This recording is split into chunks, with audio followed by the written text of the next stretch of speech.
Donc je vais m'appuyer ce soir pour vous donner des concepts qui m'ont été enseignés par Paul Pironnet, PPI, et donc que j'ai mis en pratique de nombreuses fois en accompagnement, que ce soit dans des entreprises pour accompagner des équipes ou que ce soit dans des cohésions de couple aussi.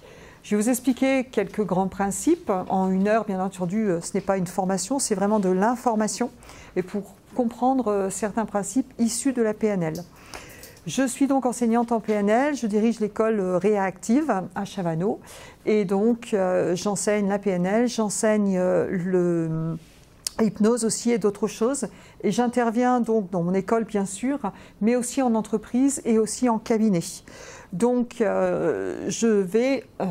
l'idée c'était de se dire qu'est-ce qui fait finalement qu'une équipe fonctionne ou qu'un couple fonctionne, tout à fait. Parce qu'on s'aperçoit que ça répond quand même à certains critères. Quels sont les critères qui font qu'on va pouvoir fonctionner ensemble? Alors, j'avais préparé différentes paperboards, mais en fonction de ce que vous me dites, eh bien, on va commencer peut-être par ici.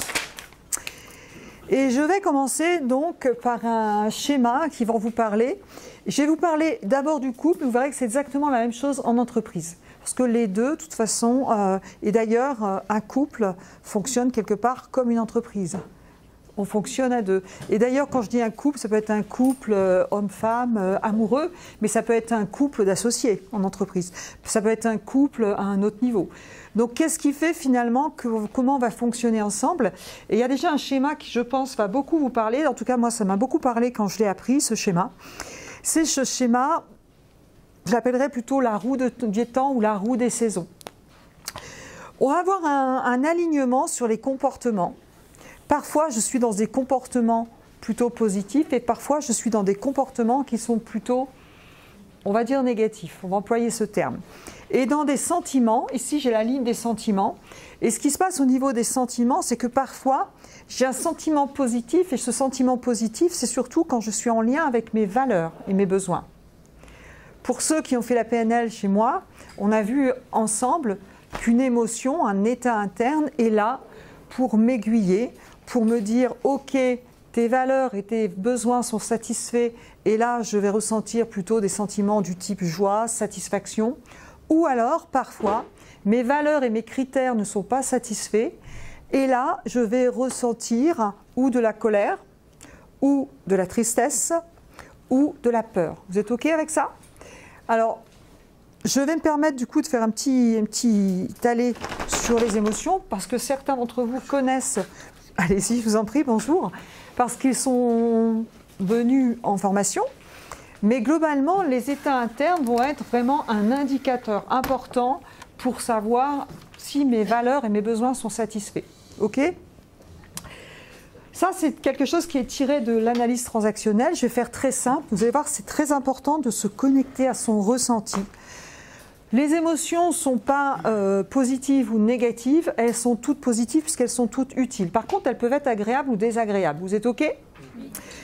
Quand je parle de frustration, quand j'ai des émotions du type colère, mon cerveau me donne une indication, c'est qu'il y a un problème. Souvent, quand il y a un problème de colère, vous me direz si ça vous parle ou pas, c'est souvent qu'il y a un problème de règles en fonction justement de mes valeurs ou d'un cadre qui a été posé qui n'est pas respecté. Je vous donne un exemple qui parle souvent. Imaginez, j'ai la valeur respect. J'ai la valeur respect. Je suis à table avec ma sœur qui a la valeur respect aussi. Mais moi, je mets une règle derrière mes valeurs. Derrière la valeur respect, je décide qu'un enfant ne doit pas sortir de sable sans demander la permission. Ma sœur a la valeur respect, mais n'a pas les mêmes critères, pas les mêmes règles pour satisfaire sa valeur respect. L'enfant sort de table, je suis agacée, pas elle. Vous êtes OK? Donc la colère, c'est finalement quand une de nos valeurs ou un cadre n'a pas été respecté. Vous êtes OK avec ça? Pensez à une fois où vous avez été en colère. Est-ce que ça vous parle? Ouais. Et donc, l'état interne que vous ressentez, l'émotion, la colère, vient vous dire, quelque part, elle vous envoie un message, c'est un indicateur qui vous dit « fais quelque chose pour respecter ton besoin. Et du coup, quand une règle n'a pas été respectée, l'idée c'est que cette émotion de colère, alors ça monte crescendo, au début je peux être agacée, après je peux être énervée, après je peux être en colère, et puis je peux être hors de moi, etc. etc. Ça va monter crescendo. Eh bien, quand le besoin n'a pas été respecté, ça va monter. Donc la colère, elle vient me dire « Eh oh, il y a un besoin qui n'est pas respecté, les règles ne sont pas respectées ». L'émotion vient me dire « Fais respecter les règles ». Fais respecter un cadre ou assouplis tes règles. Et vous m'entendrez souvent dire, il y a deux façons d'être malheureux dans la vie, avoir des règles trop strictes pour soi ou des objectifs pour quelqu'un d'autre. Pourquoi des règles trop strictes? Si vous avez des règles trop strictes, que ce soit en cohésion de couple ou en cohésion en équipe, eh bien si vous êtes trop strict dans vos règles, dans le cadre, elles vont être piétinées tout le temps ces règles. Vous êtes OK? Donc vous allez être en colère toute votre vie. C'est vous qui voyez, ce n'est pas le sentiment le plus agréable. Donc la colère, voilà ce que nous dit la colère. Ensuite, vous avez la tristesse. Quand est-ce que je suis triste? Je suis triste quand j'ai un sentiment de perte. Ça vous parle? Vous avez certainement vécu des deuils. Quand j'ai le sentiment de perte, notamment de perte de lien, je ressens de la tristesse. Vous êtes OK? Et là, je suis en basse énergie. Et cette tristesse me dit, il y a un besoin. Elle me dit, il faut que tu sois réconforté. Et d'ailleurs, si vous avez vu Vice Versa, le film sur les émotions, vous avez vu Vice Versa, vous voyez tristesse. Qu'est-ce qu'on fait quand un enfant est triste naturellement? On va le réconforter. Donc toutes ces émotions, elles servent à nous donner des messages, mais c'est très bien fichu tout ça. C'est-à-dire qu'en général, je suis triste, naturellement, on va venir me réconforter. Vous êtes OK? Donc quand il y a de la perte, et la perte c'est pareil, la tristesse c'est pareil, ça peut être je suis un peu tristounette, j'ai un petit peu le blues, un petit peu triste, un petit peu démotivée, etc. Et je peux monter comme ça jusqu'à la déprime. Vous êtes OK? Et donc, voilà pour la tristesse. Ensuite, on peut avoir un sentiment du type peur. La peur c'est quoi? Quel type de problème pour la peur d'après vous? Problème de sécurité. Je ne me sens pas en sécurité. Je ne me sens pas en sécurité. Alors en entreprise, ça peut être, j'ai changé de job, ou il y a une fusion dans mon entreprise, je vais changer de poste, est-ce que je vais être capable, etc. Et là, la peur va s'installer, et ça peut commencer par une petite anxiété, une petite angoisse, et puis je suis apeurée, et puis je peux être terrorisée, je peux monter vraiment jusqu'en haut. Et ça, on le retrouve, quels que soient les domaines de vie. Et du coup, le message de la peur, en termes de besoin, c'est quoi?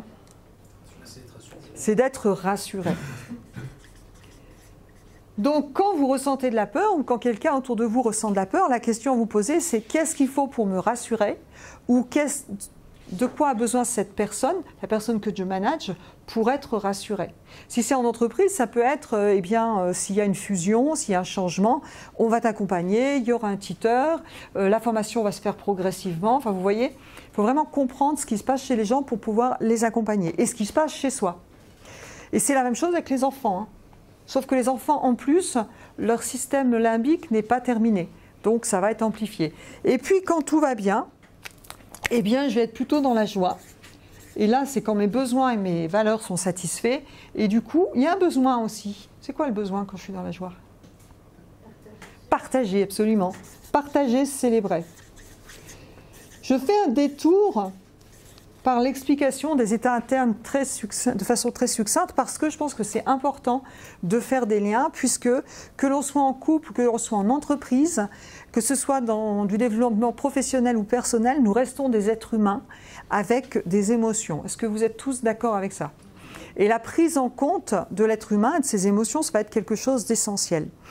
Donc, nos émotions, nos états internes, il y en a d'autres, là je vous mets les primaires, vont nous donner des indicateurs pour nous dire quoi faire, d'accord, par rapport à ça. Ça, c'est la première chose.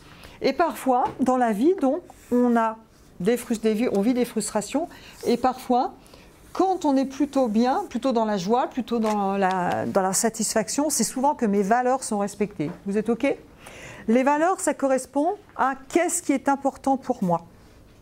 Et on a tous des valeurs dans différents domaines de vie. Vraiment, la question, c'est qu'est-ce qui est important pour moi? Et donc, parfois, je vais prendre le couple. À moins que je prenne un nouveau job, parce que vous m'avez parlé de l'entreprise. Je prends un nouveau job. J'ai un nouveau job, c'est nouveau. Ça correspond à des critères que j'ai choisis. Je suis motivée. Ça correspond à des valeurs, ça correspond à des besoins. En général, on ne vous emmène pas travailler comme ça, c'est quand même vous qui choisissez. D'accord?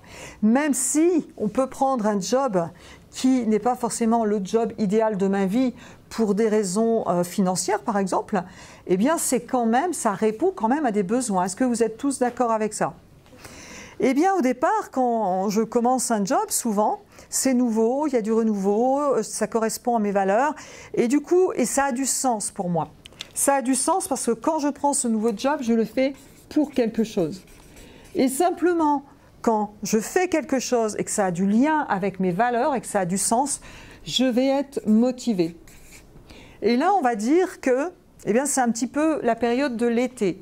Je suis plutôt motivée, plutôt dans une énergie positive, plutôt satisfait. Et ça va monter, et là, quand je suis dans cette énergie, je vais avoir envie de faire des choses, je vais prendre des initiatives, ça va avoir du sens pour moi, etc. Et puis le temps passe. Vous prenez votre job, vous entrez dans un job. Moi, je sais que ça m'a fait ça quand j'avais un métier quand j'étais responsable commercial. Et puis le temps passe, et puis parfois, c'est pareil dans le couple, finalement ça va bien. Ça va bien et je suis dans une zone de confort. Vous êtes OK? Je suis dans une zone de confort. Et donc, le confort, c'est cool. Par contre, les choses se font toutes seules. Moi, je sais que quand j'étais dans l'industrie pharmaceutique, au bout d'un moment, je visitais des grands professeurs, etc. Au départ, il fallait mettre l'énergie, tout ça. Et puis ensuite, quand j'arrivais, c'était bonjour Tania. Il y avait plus de... C'était trop facile. Pour moi qui aime bien le challenge. Il y avait une zone de confort. C'était super confortable parce qu'effectivement, c'était cool, tranquille. Je n'avais pas d'effort à fournir. Ça roulait tout seul, on me connaissait. Mais par contre, quelque part, je suis en perte de sens. C'est-à-dire que l'énergie que je mets là, je suis en perte de sens dans une zone de confort. Et là, c'est compliqué parce qu'à la fois, là, j'ai mis beaucoup d'énergie, même si c'est nouveau et même si ça me plaît, ça dépense de l'énergie. Et là, j'apprécie quand même le confort. C'est quand même reposant le confort. Je trouve mes marques, j'ai l'habitude, il y a une routine qui s'installe. Par contre, si je reste trop longtemps dans cette zone de confort et que je ne trouve plus de motivation, de sens, je rentre dans une perte de sens. Vous êtes OK avec ça? Et puis, ce qui se passe après, si là, je ne prends pas conscience de ça et que je passe par là, je vais passer par ici. Et quand je vais passer par ici, comme les choses n'ont plus de sens, je vais être dans un non-sens, ça va continuer. Et puis je vais rentrer dans des frustrations. Voilà. Moins de motivation, plus de frustration. Et là, autant où là j'ai de l'énergie à construire, là je vais pouvoir mettre de l'énergie éventuellement à détruire. Ça, c'est ce qu'on rencontre à la machine à café quand les gens ne sont pas satisfaits. Vous savez, caméra café, et que tout le monde se raconte en entreprise. On peut voir un petit peu l'ambiance de l'entreprise autour de la machine à café. C'est pas complètement faux, hein. D'accord? Et donc, avoir des frustrations, c'est pas grave du tout. C'est même plutôt bien. Ça veut dire que, si vous comprenez le tableau que je vous ai mis avant, ça veut dire qu'il y a un besoin qui doit être fait. Ça veut dire que j'ai quelque chose à faire pour satisfaire ce besoin. D'accord? Donc vous avez deux types de personnes en fonction de où on en est, en fonction de ce qui se passe. Certains qui vont être dans la frustration, ne pas réagir et avoir plutôt une énergie à détruire. Et on verra aussi avec la notion de marque d'attention. Si on ne porte pas attention à moi, si mes besoins ne sont pas respectés et que je ne me sens pas reconnue, on le voit très bien en entreprise et en couple, il y a une énergie, une agressivité qui s'installe et une énergie à détruire. D'accord ? Et puis la troisième zone, si je suis complètement capable de voir ce qui se passe là ou de réagir à ce qui se passe là, je vais passer dans une autre zone où je vais prendre conscience et là je vais retrouver de l'énergie pour de la curiosité, de trouver de l'énergie pour donner un nouveau sens, pour donner autre chose. Et on va dire que c'est la zone de printemps. Alors je voulais expliquer comme ça pour l'entreprise. Je ne sais pas si ça vous parle dans votre job. Et là, qu'est-ce qu'il va falloir, si je suis RH, etc., c'est de savoir où sont les personnes avec qui je travaille. Parce que quand je suis ici, simplement, parfois, l'idée d'un projet nouveau, l'idée de s'investir dans une nouvelle formation, l'idée d'un changement de poste, eh bien, ça va pouvoir retrouver la motivation et redonner du sens. Vous êtes OK? Et on va repasser par là. En couple, c'est exactement la même chose. Je me rencontre, tout est beau. Vous allez rire, les hormones fait, moi je dis toujours qu'on a des pots de saucisson devant les yeux, c'est-à-dire qu'on ne voit pas vraiment la réalité comme elle est, parce qu'on est tout amoureux, tout ça, et puis la personne qui ne parle pas va dire c'est génial, je peux rester à côté, il ne parle pas, et puis 10 ans après, je ne supporte pas quand il ne parle pas. Vous voyez un peu l'évolution? Donc ça a du sens, c'est nouveau, on fait des choses ensemble, on a des projets ensemble, on va acheter une maison, on va faire des enfants, on achète un appartement, on a vraiment des projets ensemble, l'avenir est devant nous, c'est la découverte, etc., etc. On est plutôt dans la satisfaction, la motivation, etc. Et puis ça s'installe, la routine. Une certaine routine s'installe, les enfants grandissent. Au début, bien, je mettais dans mon couple, je m'arrangeais sur les 5 sens, je mettais du parfum, je me faisais jolie, on se faisait des bons plats. Et donc là, il y a le gustatif, vous voyez, sur les 5 sens qui entre en jeu. On se dit des mots doux, il y a l'auditif qui entre en jeu. Et puis le toucher, tout y est, là, le package. Et puis ensuite, ça continue. Et là, vous commencez à tomber dans une zone de confort. Ne riez pas, vous allez vous reconnaître dans une zone de confort. Oui, parce qu'il n'y a plus que ça à faire, il y a 3 enfants à gérer. Qu'est-ce qu'on mange ce soir? Il n'y a plus les 5 VACOG déjà. Qu'est-ce qu'on mange ce soir? C'est pas de jambon, il n'y a plus que ça. Donc le bon restaurant, on l'oublie. Ok. Je me casse plus la tête à me faire toute jolie. Confort. Le jogging, ça ira bien, d'accord, etc., etc. Et je tombe dans une zone de confort, d'accord, dans une espèce de routine qui s'installe. Et si là, je ne retrouve pas du projet commun et du sens, je vais être dans la perte de sens. Vous êtes OK avec ça? Pour arriver, finalement, mes valeurs sont plus satisfaites, la motivation n'y est plus, et là, eh bien, perte de sens avec difficulté de communication, etc. Et on n'est pas obligé de changer de mari tous les ans, je vous le garantis, ou de femme tous les ans. On peut retrouver du renouveau. C'est tout à fait possible. Simplement, l'idée, c'est de prendre conscience où on en est. Ça vous parle, ce que je vous dis? Est-ce que vous avez vécu ce genre de choses en entreprise ou dans une vie relationnelle? Ça vous parle? Eh bien, la bonne nouvelle, c'est que, effectivement, si je sais comprendre ça, parler avec les outils de communication, avec les états internes, etc., je vais pouvoir retrouver du sens pour revenir ici. C'est OK? Alors, l'idée, donc je vous fais ça très simplement, je vous l'explique très simplement, on pourrait passer beaucoup plus de temps dessus, mais l'idée, c'est qu'effectivement, déjà savoir où j'en suis, et quand je suis là, l'idée c'est, si je suis là, il est toujours temps pour faire ça, hein. C'est la frustration est un indicateur, mais je peux tout à fait me rendre compte quand je suis ici et passer là. Moi, quand je me suis rendu compte au niveau du travail que finalement j'étais beaucoup moins motivée et que j'avais toujours d'aussi bons résultats, hein, mais que franchement j'allais au travail avec moins de pêche, eh bien, où c'était le temps d'avoir un autre poste, où c'était le temps de changer de boîte, où c'était le temps de trouver une autre motivation pour redonner du sens. Vous êtes OK avec ça? Et ça peut être la même chose dans le couple. Ça peut être la même chose, les enfants ont grandi, ça y est, ils sont grands, ils sont partis de la maison. Qu'est-ce qu'on a comme projet commun? Quel sens ça a? Sur quoi on va se retrouver? Sur les valeurs. OK? Tout ça pour arriver sur, justement, les 5 piliers qui font qu'une équipe ou qu'un groupe fonctionne. Donc les 5 piliers. La première chose, et c'est ce qu'on a travaillé avec les PNListes hier, avant-hier, c'est la notion de valeur. Les valeurs, ça correspond à une chose, c'est qu'est-ce qui est important pour moi. Vous êtes OK? Qu'est-ce qui est important pour moi aujourd'hui? Il faut que ce soit les mêmes valeurs. Les mêmes valeurs, alors on peut avoir, on verra tout à l'heure, on peut avoir des valeurs communes. Les valeurs, c'est effectivement ce qui peut rassembler, mais c'est aussi ce qui peut séparer. C'est-à-dire, si j'ai les mêmes valeurs, j'ai tendance à m'assembler, mais si je n'ai pas les mêmes valeurs, je vais avoir tendance à, c'est insupportable. Quand je n'ai pas des comportements qui sont alignés avec mes valeurs, ça va être complètement insupportable. Et dans une société, je peux tout à fait, on peut me demander d'avoir des comportements qui ne sont pas alignés avec mes valeurs. Ça vous parle ?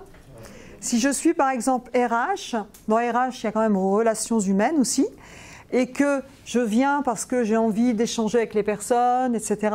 Puis pas de bol, au bout d'un an, il y a une fusion et hop, on me demande de licencier 50 personnes. C'est pas du tout en accord avec ma façon de voir les choses et que je le vis mal, je peux faire un burn-out par rapport à ça. Pour être heureux dans la vie, l'idéal c'est d'être aligné par rapport à ses valeurs. Aligné, ça veut dire quoi? Ça veut dire, je ne vais pas vous parler des niveaux logiques, vous les trouverez dans d'autres conférences. Si j'ai des comportements alignés avec ce qui est important pour moi, simplement je suis heureux. Simplement ça. Donc c'est important de connaître ses valeurs, c'est important de savoir qu'est-ce qui est important pour vous aujourd'hui. Donc l'idée c'est qu'une entreprise a des valeurs, effectivement, et quand vous entrez dans une entreprise, c'est important aussi, vous, de savoir quelles sont mes valeurs et sur quoi on se retrouve. C'est pour ça que de plus en plus dans les entreprises, quand on accompagne sur les valeurs de l'entreprise. Ça répond à qu'est-ce qui est important pour moi, mon important. Donc les valeurs, ce sont des choses qui peuvent rassembler, ou quand elles sont vraiment pas OK, ce sont des choses qui peuvent complètement diviser. Vous êtes OK avec ça ? Et que ce qu'on soit en couple, là je vais repartir sur le couple parce que je vais faire des liens entre le couple et des liens entre l'entreprise. Ce qui est important de savoir dans ces valeurs, ou quand on fonctionne en groupe, c'est qu'est-ce qui est acceptable, qu'est-ce qui est l'idéal en termes de valeurs. On partage des trucs idéaux, c'est top. Et ça, je pense que c'est vraiment quelque chose qu'on doit se dire. Qu'est-ce qui est acceptable? Si ce n'est pas mes valeurs, mais je peux accepter. Et qu'est-ce qui est inacceptable? D'accord? C'est là le truc, la ligne à ne pas franchir. Vous êtes OK? Et je pense que échanger, on devrait faire ça en couple, et je vous proposerai tout à l'heure un type de questionnement qui vous permettra de discuter de ça. C'est qu'on devrait, au départ, dans l'idéal, c'est savoir, on est ensemble, on vit ensemble, qu'est-ce qui est acceptable? Qu'est-ce qui est l'idéal pour moi? Qu'est-ce qui est acceptable? Qu'est-ce qui est acceptable pour moi? Qu'est-ce qui est acceptable pour toi? C'est pas top, mais je peux l'accepter. Et qu'est-ce qui est complètement inacceptable? Vous êtes OK avec ça? Parce que l'inacceptable, ça va pas être possible. Quelqu'un m'a dit un jour, tu as de la chance, ton mari te laisse faire ce que tu veux, tatati, tatata. Je lui dis non, en fait, c'est pas de la chance, c'est juste que c'est pas possible autrement. Parce que c'est une valeur, j'ai la valeur liberté qui est ancrée, et pour moi, c'est juste pas possible. Sinon, on serait pas ensemble, c'est clair. Donc ça, c'est un alignement. Et donc, la première chose, c'est de savoir qu'est-ce qui est important pour l'un, qu'est-ce qui est important pour l'autre. Et en entreprise, il y a des valeurs d'entreprise et je dois savoir aussi qu'est-ce qui est important. La deuxième chose, c'est ce qui va être important, c'est d'avoir une notion de vision, un objectif, un projet commun. Ce qui va être important, ce qui va lier, ce qui va faire du lien, ça va être l'orientation. C'est-à-dire vers quoi on tend ensemble. Avoir une vision. Qu'est-ce qu'on veut tous les deux si on est en couple et vers où on va si on est en entreprise. C'est quoi la vision d'entreprise? C'est quoi le projet? Et quel est mon rôle dans ce projet? Vous êtes OK? Parce que si vous êtes sur quelque chose qui a du sens, ça va être beaucoup plus percutant. Donc le premier pilier, c'est l'important. Deuxième pilier, ça va être l'orientation, la vision, le projet. Et en fait, ce qui se passe, c'est simplement déjà, quand mes valeurs sont en lien avec le projet et ma vision, dès Lisa, ici, vous allez avoir de la motivation et de l'énergie. Vous êtes OK avec ça?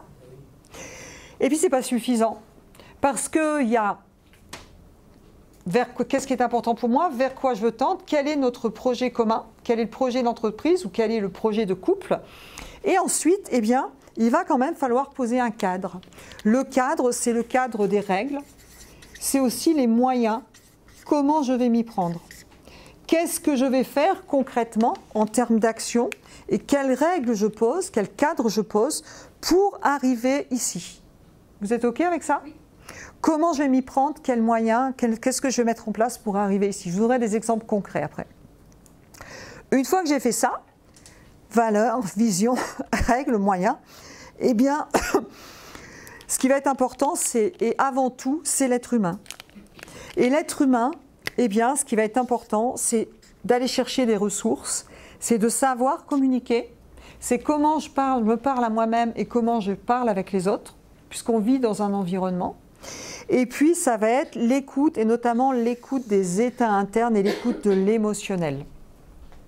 Et pour ça, je ferai une petite parenthèse, ou pas, je réfléchis, c'est mon côté option, sur les marques d'attention, peut-être après si j'ai le temps. Vous êtes OK avec ça? Donc je vais écouter, je vais chercher les ressources, je vais parler, je vais discuter avec les personnes, savoir ce qui va pas, comprendre, échanger, et ça s'apprend. Ici, depuis les bases PNL, vous travaillez en communication, vous apprenez à comment est-ce que je vais sortir d'un nœud relationnel pour aller vers une boucle relationnelle, vous apprenez l'écoute active, vous apprenez tout ça. Tout ça, ce sont des compétences transversales qui, à mon sens, devraient être enseignées à l'école et qui vont aider effectivement à chaque personne, que ce soit dans sa vie privée ou dans sa vie professionnelle, de se positionner, d'écouter et d'avoir des ressources. Vous êtes OK? Une fois que je suis au clair là-dessus et que j'ai des règles de communication, mais tout ça doit être mis en place, eh bien, je vais avoir la possibilité d'évolution. C'est-à-dire que le fait de parler, le fait d'échanger, le fait d'avoir un projet, d'avoir des règles, eh bien, ça va me permettre, et c'est ce que vous apprenez ici, à avoir une perception peut-être des choses différentes. Le fait d'échanger, donc il y a plein d'outils PNL qu'on va utiliser, ici en tout cas, le fait de la position de perception, le fait de questionner, le fait de comprendre ce qu'attendent les autres, le fait de savoir résoudre les conflits, de savoir étudier, ça va me permettre le changement qui passe par trois choses. La première, c'est ma perception qui peut évoluer. Si ma perception change, je peux évaluer la situation différemment, changer mon rapport à la situation. Et ensuite, ce qui fait le changement, c'est les comportements. Vous pouvez tout comprendre, vous pouvez tout saisir, vous pouvez tout faire. Si les comportements ne changent pas, il ne se passera rien. Est-ce que vous êtes tous d'accord avec ça? Donc en fait, eh bien, l'idée, les 5 piliers pour une cohésion d'équipe, pour une cohésion de groupe, ça va fonctionner sur ces 5 piliers ici. Ça, c'est pour la théorie. OK? J'imagine qu'en pratique, ça vous semblerait peut-être intéressant de savoir quelles questions se poser. Ça serait pas mal, non? Alors, je vais vous faire très court, je pourrais passer beaucoup plus de temps là-dessus, mais l'idée que c'est un atelier, c'est que vous compreniez assez rapidement la puissance de ces outils, et même si on pourrait y passer 5 jours pour expliquer ça, eh bien, vous allez comprendre rapidement. Eh bien, je vous demanderai, quand vous arrivez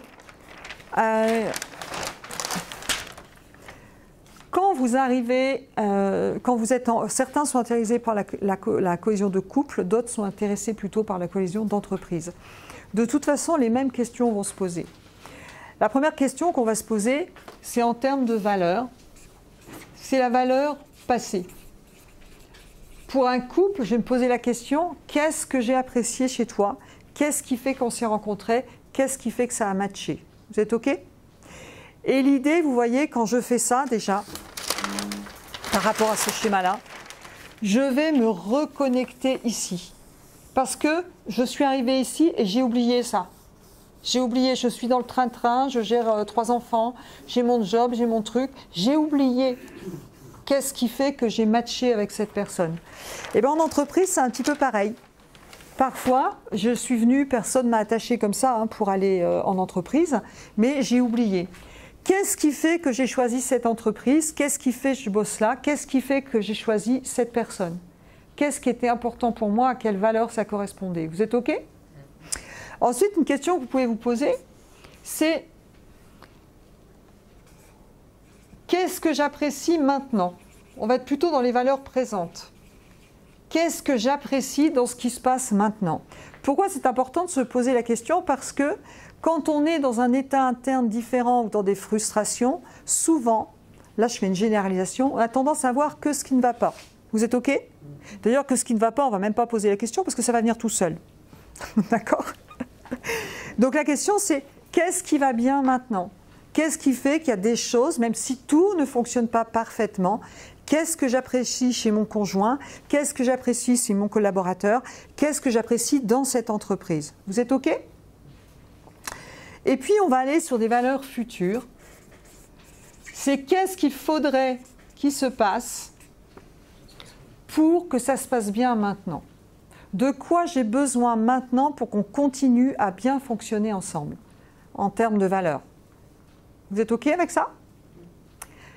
Et puis, alors en entreprise, on pose une question simple. Hein, ça peut être, il y a plein de questions, mais ça peut être ça. Qu'est-ce qui fait que pour 800 € de plus par mois, je resterai dans cette entreprise? Qu'est-ce qui fait que pour 800 € de plus par mois ailleurs, moi, je resterai dans cette entreprise? Et là, vous allez voir que l'argent n'est pas le seul motif. Parfois, ça va être les collègues, l'ambiance, les marques d'attention, les reconnaissances que j'ai, le fait que je sois prise en considération, le fait que quand je veux partir plus tard parce que j'ai mon gamin qui ne va pas bien, on me laisse partir sans problème. Donc, on va voir qu'il peut y avoir autre chose que uniquement l'argent. Vous êtes d'accord avec ça? Et en couple, c'est pareil. Qu'est-ce qu'il faudrait pour que ça fonctionne bien ensemble? Donc, je vais déjà faire un point comme ça sur qu'est-ce qui va bien, etc. Et ensuite, l'idée, c'est de savoir, je me situer au sein d'un système. C'est-à-dire, la question qu'on va se poser, c'est pour qui j'existe? Pour qui j'existe? Eh bien, pour qui j'existe, si je suis en couple, je peux exister pour mon partenaire. Vous êtes OK? Je peux exister aussi pour ma famille. Je peux exister, c'est à vous de voir pour qui vous existez.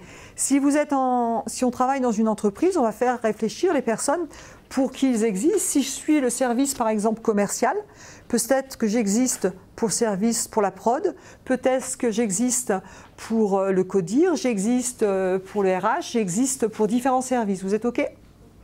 Donc la première question, c'est se dire, moi, dans mon système, là, pour qui j'existe? OK?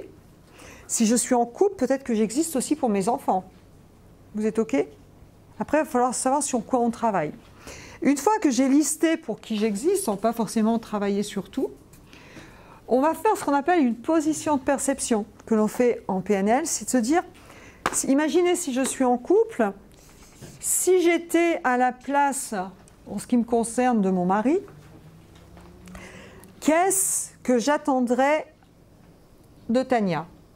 C'est-à-dire que je me mets à la place, si j'étais, imaginez que vous êtes le service commercial, que vous êtes commercial, et vous vous dites, OK, je suis commercial, si maintenant j'étais dans la peau du service production, qu'est-ce que j'attendrais du service commercial?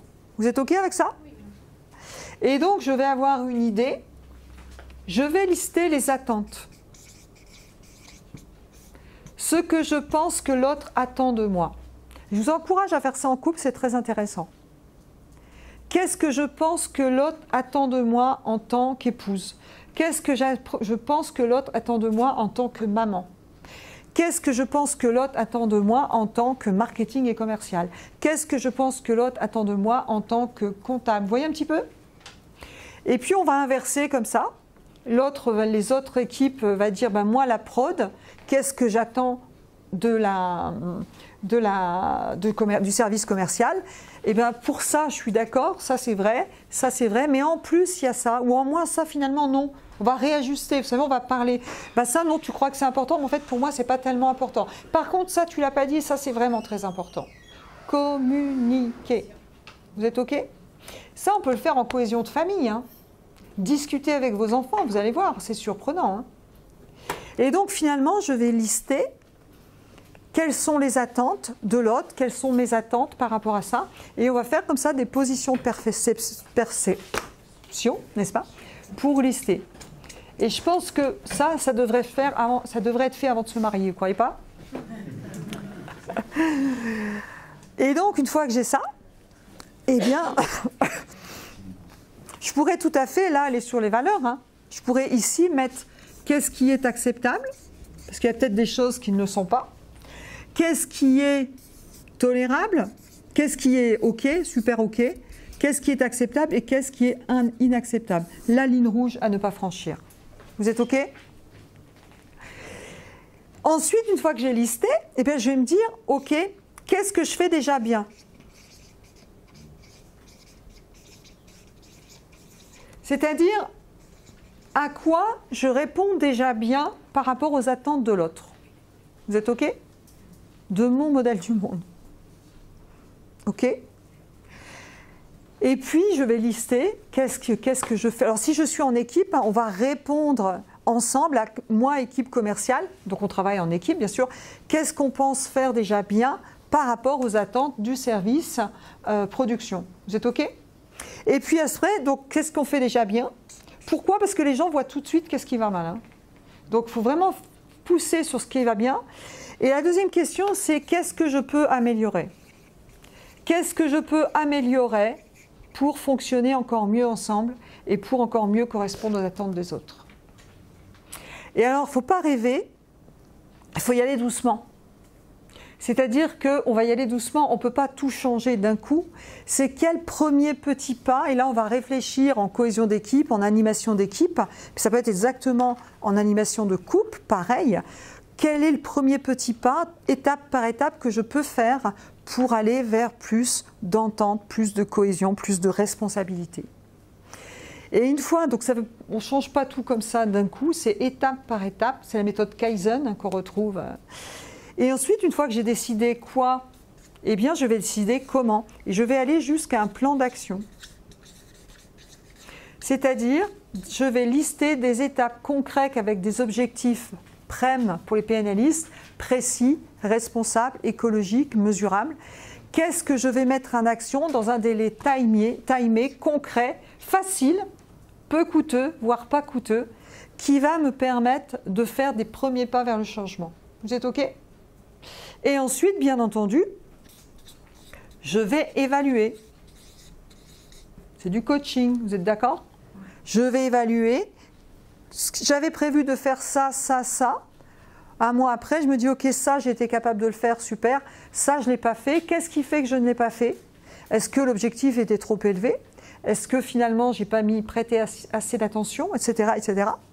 Et je vais donc progresser comme ça. Et parfois, on accompagne les entreprises sur un an, en les voyant régulièrement, étape par étape, pour modifier les choses progressivement. Les gens parlent, les gens s'écoutent. Il y a vraiment une reconnaissance de chacun, une compréhension de chacun, et ça fait vraiment des accompagnements avec une valorisation de l'être humain, une compréhension, une écoute, et c'est tout ça qui fait le potentiel. Et en couple, c'est exactement la même chose. J'ai accompagné les couples, exactement la même chose. Et puis, à partir de là, on va avoir aussi ce fameux projet commun. Il est même là avant le projet commun, parce que le projet est là. Hein. Ça vous parle? Ça fait réfléchir? Vous ne croyez pas qu'on devrait faire ça avant plein de choses d'ailleurs? Alors là, je vous donne une vision très globale, hein, en mode global, sans détail. Mais voilà une façon, quand on est là-dedans, on va pouvoir commencer à écouter. Et quand on travaille en entreprise, eh bien, toutes ces questions, ils vont partir du terrain. C'est-à-dire qu'on va partir des personnes sur le terrain. Et dans l'idéal, il faudrait que tout le monde soit là. Des personnes qui sont sur le terrain, aux managers, au comité de direction. L'idéal, quand on peut, c'est que ça se soit fait tous ensemble. Et vraiment, ça donne une puissance d'accompagnement. On a vraiment de la cohésion, on peut faire en même temps du co-développement, on peut faire plein de choses. C'est très, très intéressant. Et puis, vous pourriez vous poser la même question pour vous avec vous-même. C'est-à-dire, qu'est-ce qui était important pour moi il y a 10 ans, n'est-ce pas? Qu'est-ce qui est important pour moi maintenant? Et quel est mon projet à 5 ans? C'est ce que vient de faire nos praticiens en PNL, n'est-ce pas? Qu'est-ce que je veux mes 5 prochaines années? Qu'est-ce qui est important pour moi de vivre mes 5 prochaines années? Une fois que je suis là, je peux me dire, OK, en tant qu'individu, pour qui j'existe? Je peux exister pour mon époux, je peux exister pour ma famille, je peux exister pour mon entreprise, je peux exister pour plein de monde, vous êtes d'accord? J'existe aussi pour la société, j'existe pour mes enfants. Et puis à partir de là, eh bien, qu'est-ce qu'on attend de moi? OK? qu'est-ce que je pense qu'on attend de moi, mais avec quoi je suis d'accord et pas d'accord, hein, parce que je ne suis pas là que pour correspondre aux attentes des autres. Qu'est-ce qui est possible, qu'est-ce qui est acceptable, qu'est-ce qui n'est pas possible. Vous êtes OK? Vous pouvez le faire, vous, avec vous-même, hein, et avec votre entourage. Et puis vérifiez quand même, parce que même soi avec soi-même, on a parfois l'impression que beaucoup de gens attendent énormément de choses de nous, alors que ce n'est pas forcément vrai. Je suis maman, j'imagine que mes enfants veulent ça, ça, ça. Moi, je veux dire, ils veulent qu'une chose en ce moment, c'est que je ne sois pas là. D'ailleurs, ils ne sont pas là, et je suis contente aussi, quand ils ont grandi. Vous voyez?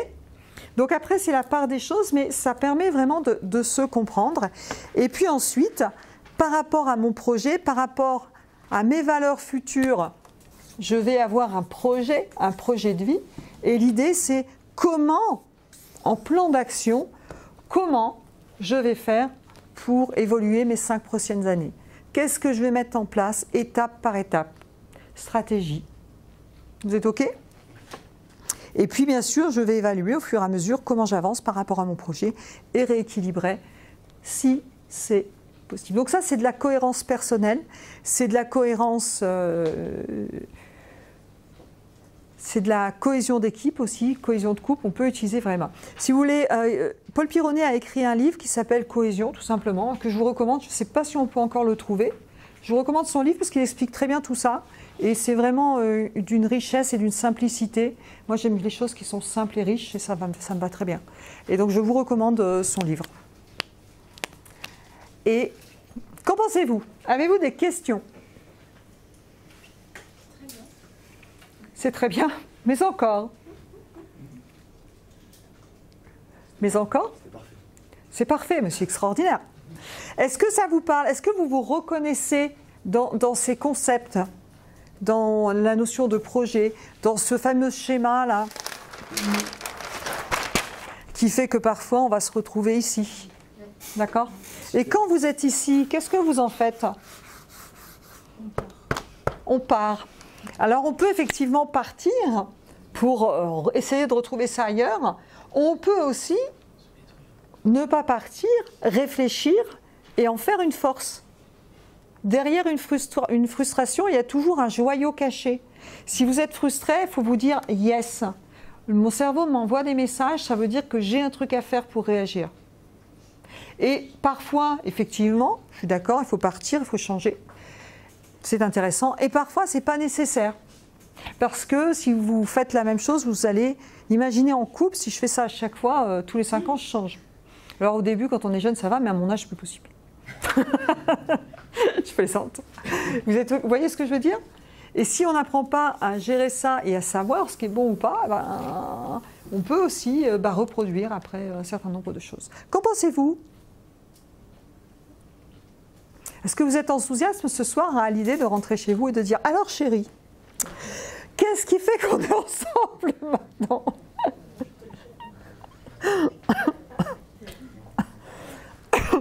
Alors c'est vrai que pour être là et pour pouvoir être dans toutes ces données, je pense qu'il y a quand même quelque chose qui est essentiel et qu'on ne nous a pas appris à l'école, c'est la notion de communication.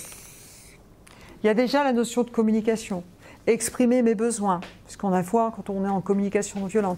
Qu'est-ce qui est important pour moi? Savoir parler à l'autre pour ne pas engager de la frustration, mais parler de ses besoins, savoir être dans une écoute active, savoir gérer ses émotions, ça va permettre d'être ici et de passer. Et en plus, je disais des marques d'attention, là je vais revenir sur le couple, mais pour l'entreprise c'est exactement la même chose. On n'est pas forcément sensible à la même chose. Je vous conseille un livre qui n'est pas un livre de PNL, mais on y retrouve exactement la même chose. C'est un livre de Gary Chapman, vraiment tout public, Les langages de l'amour. Ça vous parle? Oui.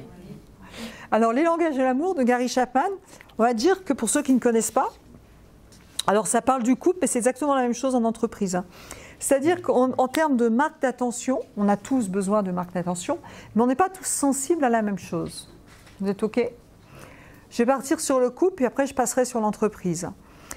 Gary Chapman décrit des principes. Certains sont sensibles aux mots doux en couple. J'aime que tu me dises je t'aime, etc., etc., que tu me parles, que tu me causes, et tout ça, tout ça. D'accord? D'autres, les mots doux, ça ne les intéresse pas trop. Ce qu'ils veulent, eux, c'est le toucher. D'accord? J'aime quand tu me prends la main, etc., etc. Oui, mais je te dis toujours que je t'aime. Oui, mais moi, je veux que tu me prennes la main. Oui, mais je te dis toujours que je t'aime. Ça ne te suffit pas maintenant parce que moi, je veux que tu me prennes la main, que tu me fasses des massages. Vous voyez bien ce que je veux dire? Il y en a d'autres qui vont être sensibles au service rendu. Tu me dis jamais je t'aime. Oui, mais je te sors ta voiture tous les matins. C'est pas une marque d'attention, ça. Oui, mais moi, ce que j'ai besoin d'entendre, c'est que tu m'aimes. Oui, mais attends, je range, je fais le ménage. Qu'est-ce que tu veux de plus? Ben, je veux que tu me dises que je t'aime. Voilà. Vous êtes d'accord? Mais je ne sais pas faire, on ne m'a pas appris. Je ne sais pas faire ça. Ce n'était pas comme ça chez moi dans ma famille. Je ne sais pas faire ça. Je ne sais pas faire. OK? Donc les services rendus. D'autres sont sensibles aux cadeaux. D'accord? Je te dis que je t'aime, tu me touches, ouais, mais tu ne me fais jamais de cadeaux. Oui, mais je te dis que je t'aime, je fais plein de trucs, etc. Ouais, mais tu me fais jamais de cadeaux, puis en plus, tu oublies toujours mon anniversaire. Ça veut dire que tu m'aimes pas. Vous êtes OK? On n'est pas sensible à la même chose. Mots flous, toucher, service rendu, cadeau, moment de qualité. Oui, tu me dis que tu m'aimes, tout ça, mais en fait, jamais un petit resto sympa en tête à tête tous les deux, jamais. Hein. Tu penses jamais au moment de qualité, parce que moi, c'est ça qui m'intéresse. C'est compliqué. Hein. Et vous voyez, donc on n'est pas tous sensibles à la même chose. À quoi vous êtes sensibles, vous? Cadeau. Moment de qualité, cadeau, à tout. Alors moi, je suis très sensible au moment de qualité, mais je ne suis pas contre les cadeaux, hein, faut pas déconner non plus. Hein, donc. Les 5 sont importants. Ça dépend des gens. Il y a des gens, c'est vraiment ça. Et en entreprise, c'est pareil. Non, mais on est sensible à tous, c'est plus que si on n'a pas celui pour lequel c'est essentiel, on a un manque. Voilà, absolument. On peut. Après, tout le monde ne va pas vivre les choses pareilles. En entreprise, les mots doux, c'est quoi? C'est le bonjour, je porte attention, c'est je te dis la reconnaissance quand tu as fait du bon travail, etc., des feedbacks positifs, ça c'est un petit peu côté mot doux. Le toucher, bah, c'est la poignée de main du matin. Oui, il me fait des compliments, mais jamais il vient me serrer le matin, il dit même pas bonjour. Vous êtes d'accord? Après, on peut ne pas avoir les mêmes besoins si c'est en entreprise ou en couple. Ah, aussi. Mais tout revient là. Le service rendu, en entreprise, vous allez voir que la personne est... Vous allez dire à la personne, rentre chez toi à 15h, ton gamin est malade, c'est pas grave, c'est un service rendu, hein, quelque part. La personne qui est sensible va s'en rendre compte, elle va dire, génial, j'ai vraiment un patron super, j'ai une entreprise qui va vraiment bien. Puis l'autre, qui n'est pas sensible à ça, va même pas le voir que le patron a fait un effort. D'accord? Elle va dire, ouais, n'empêche que il me fait jamais de cadeau, c'est normal, il me fait jamais de cadeau. D'accord? Donc c'est la même chose. Le cadeau, bah, ça peut être la prime de fin d'année, ça peut être le petit cadeau jour de l'anniversaire. Et les moments de qualité, eh bien, c'est ces petits moments qu'on se prend nous en équipe de temps en temps, avec un bon resto, avec un échange tranquille, avec un café, c'est la même chose en entreprise. Et les collaborateurs ne sont pas tous sensibles à la même chose. Et le problème, c'est que souvent, quand on est en couple, on imagine que l'autre est sensible à la même chose que nous. Ça vous parle, ça? Donc, je vais faire, pour certaines personnes, pas pour tout le monde, hein, je risque de faire ce que moi j'aimerais qu'on me fasse, mais si ça ne correspond pas du tout à la perception de l'autre, voilà. Moi, je sais que j'ai une amie, elle voulait pour son anniversaire un vélo. Son mari aimait les arbres, il lui a offert un arbre. Elle a failli lui claquer dans la tête, l'arbre. Quand on fait un cadeau, je pense qu'il faut être en P2, c'est-à-dire en position de perception, on trie sur l'autre les besoins et les désirs de l'autre. Sinon, ça ne s'appelle pas un cadeau, ça s'appelle de l'autosatisfaction ou de son propre cadeau. Ça vous parle? Donc, avez-vous des questions par rapport à ça? Questions? Non, pas de questions? C'est intéressant de voir sous cet angle-là comment, et je pense que ces schémas peuvent permettre à titre personnel de se reposer les questions déjà, de réfléchir à soi, et pour soi, pour son couple, et même en entreprise, les cohésions d'équipe, quand on commence à réfléchir comme ça, c'est vraiment très intéressant. Et il y a d'autres façons de faire, hein, il n'y a pas qu'une bonne façon de faire, toujours, mais c'est intéressant de balayer et de comprendre tout ça. Et je reste persuadée que pour arriver à tout ça, communication, gestion des états internes, ça, parce qu'on ne vit pas seul justement, à partir du moment où on est deux, et même soi avec soi-même, il faut savoir communiquer avec soi-même. Je dis toujours, soyez gentil avec vous-même, vous êtes sûr d'être la seule personne avec qui vous finirez votre vie. Ça vaut le coup d'investir sur vous, n'est-ce pas? Moi, j'ai une question. Oui. Comment on trouve ces valeurs? Comment on trouve ces valeurs? Alors, on a plein d'outils, nous, en PNL, pour découvrir les valeurs. La question qu'il faut se poser, c'est qu'est-ce qui est important pour moi aujourd'hui? Après, il y a plein d'outils différents qui vont nous faire réfléchir. Par exemple, pendant les bases PNL, on va faire un outil très pratique. Vous allez vous projeter dans votre avenir avec... Allez voir sur ma chaîne YouTube, vous aurez quelques réponses par rapport à ça.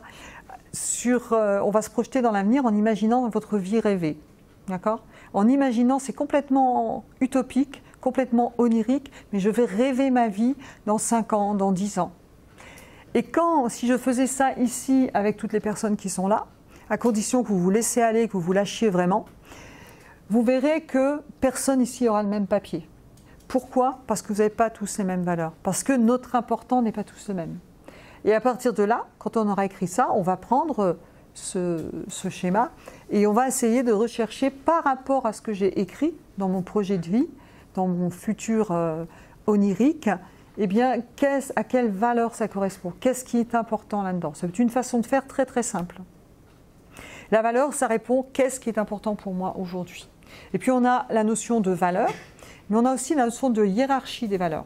On n'a pas forcément la même valeur à 18 ans qu'à 50, et puis on n'a pas les mêmes priorités. D'accord? On peut avoir ce qui peut être important, ça peut être la réussite professionnelle. Ce qui peut être important, ça peut être l'harmonie, ça peut être le partage, ça peut être la famille, enfin plein de choses. Hein.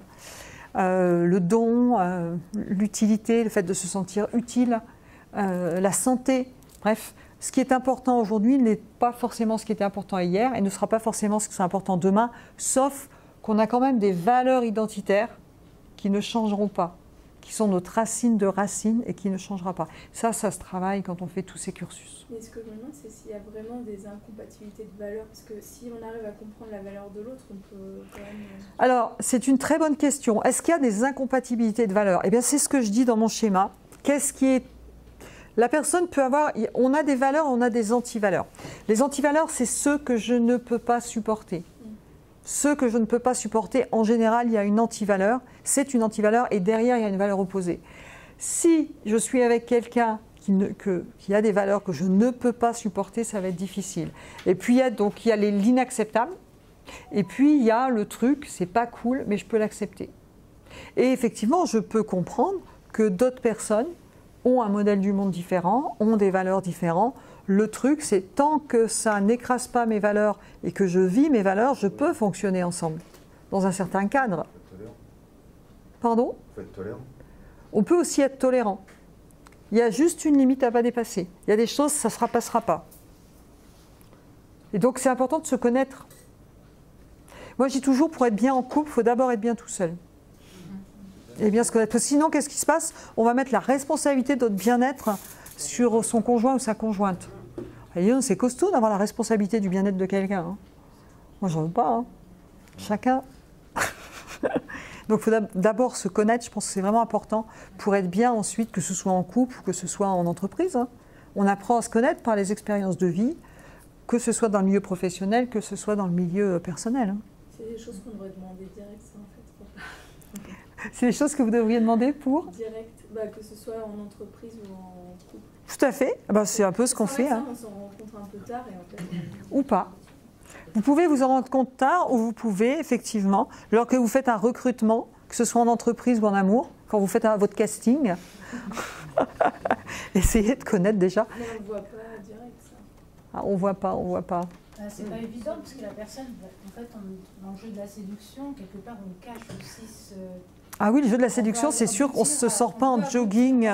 Oui, non, c'est... Donc les valeurs sont forcément les mêmes et c'est joli. Porter une marge effet hormonal, ou le pot de saucisson devant les yeux, voilà. Ouais. Vous enlevez cette marge, là, puis vous dites qu'est-ce qui reste. Oui, évidemment, il y a une période, je ne plaisante pas quand je dis au niveau hormonal, etc., il se passe plein de choses qui fait que la vision est un peu brouillée. C'est pour ça que l'amour, c'est super sympa, que les passions parfois les plus passionnés, quand ça retombe, on a une vue qui s'ouvre en disant « Ah, mais je n'avais pas vu ça ». Mais bon, Ça fait partie de la vie. Ouais. Qu'en pensez-vous? Je suis tout à fait d'accord. Et les marques d'attention, on en a besoin tout le temps. Et ça fait partie des choses qui sont absolument, on dit, indispensables à la vie. Et donc, quand on n'en a pas, des marques d'attention, et ça aussi c'est important de le savoir, qu'est-ce qui se passe? Je préfère... On meurt déjà, ouais. Mais quand il n'y en a pas, on est frustré et on va préférer chercher la bagarre. Au moins, il n'y a rien de pire que l'ignorance. Oui. Il n'y a rien de pire. Regardez les vieux couples, au bout d'un moment, s'il n'y a plus rien à se dire, si on n'a pas remis un peu d'énergie quelque part, je vais fighter jusqu'à temps qu'il se passe quelque chose. Parce que je vais chercher la petite bête là, jusqu'à temps qu'il se passe quelque chose. Ça fait rigoler ça, vous vous y retrouvez, je suis sûre que vous vous y retrouvez. Parce que il n'y a rien... Sur la fin de quoi? Souvent sur la fin d'une relation. La fin d'une relation. Je vais fighter jusqu'à temps qu'il se passe quelque chose parce que c'est insupportable l'ignorance. C'est la même chose en entreprise. Hein. Si je ne me sens pas reconnue en entreprise, je vais trouver tous les petits trucs qui ne vont pas. Au moins, il va se passer un truc. C'est la même chose. On le voit très bien dans les énergies de groupe. Eh bien, je ne sais pas à quoi vous amène tout ça. Mais est-ce que vous avez une dernière question? J'ai respecté mon timing. Ok, super. Est-ce qu'on a d'autres conférences, Marine, ou pas? Non. Non, c'était la dernière? Oui. Ok. Pour juillet, c'est fini. Après, on en a d'autres en septembre, etc. En septembre, il y en aura d'autres. Il y en aura une autre. Donc en septembre, il y aura une autre conférence animée par David. Bon, on va déjà en parler tous les deux.